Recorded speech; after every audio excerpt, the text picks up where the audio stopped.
Railway আপডেটে আপনাদের সবাইকে স্বাগত।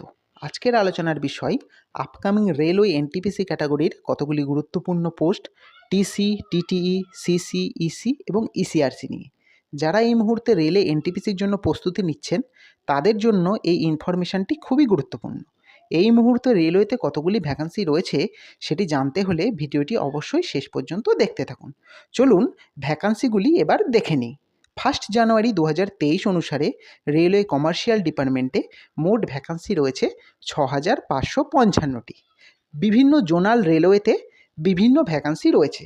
দেখতেই পাচ্ছেন সেন্ট্রাল রেলওয়েতে ভ্যাকান্সি রয়েছে 744টি, ইস্ট কোস্ট রেলওয়েতে ভ্যাকান্সি রয়েছে 355টি, ইস্ট সেন্ট্রাল রেলওয়েতে ভ্যাকান্সি রয়েছে 537টি।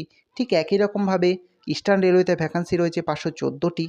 সবচেয়ে বেশি ভ্যাকান্সি রয়েছে নর্দার্ন রেলওয়েতে। নর্দার্ন রেলওয়েতে ভ্যাকান্সি রয়েছে 1266টি।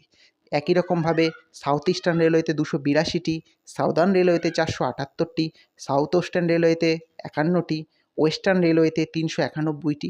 অর্থাৎ টোটাল ভ্যাকান্সি 2023 1 জানুয়ারি অনুসারে 6,555টি। এবার আমি দেখাবো সাউথ ইস্টার্ন রেলওয়ের কথা। সাউথ ইস্টার্ন রেলের ভ্যাকান্সি পজিশান আপনাদের সামনে তুলে ধরেছি। দেখতেই পাচ্ছেন লেটেস্ট 2024-এর লেটেস্ট আপডেট অনুসারে সাউথ ইস্টার্ন রেলওয়েতে ভ্যাকান্সি রয়েছে 685টি।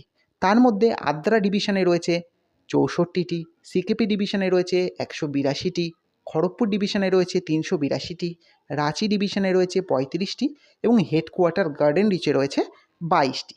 তাহলে আরআরবি যে এক্সাম ক্যালেন্ডার পাবলিশ করেছিল সেই অনুসারে আরআরবি এনটিপিসির নোটিফিকেশান আসতে চলেছে জুলাই থেকে সেপ্টেম্বরের মধ্যে এবং এই ভ্যাকান্সিটা মোটামুটি আসতে চলেছে প্রায় 3 গুণ, অর্থাৎ প্রায় 18,000-এর কাছে। তাই যারা রেলওয়ে এনটিপিসির জন্য প্রস্তুতি নিচ্ছেন তাদের জন্য এবার একটা সুবর্ণ সুযোগ। এইরকম আরও নতুন নতুন রেলওয়ে অফিসিয়াল আপডেট পেতে চ্যানেলটির সাথে থাকুন, পাশে থাকবেন। ধন্যবাদ।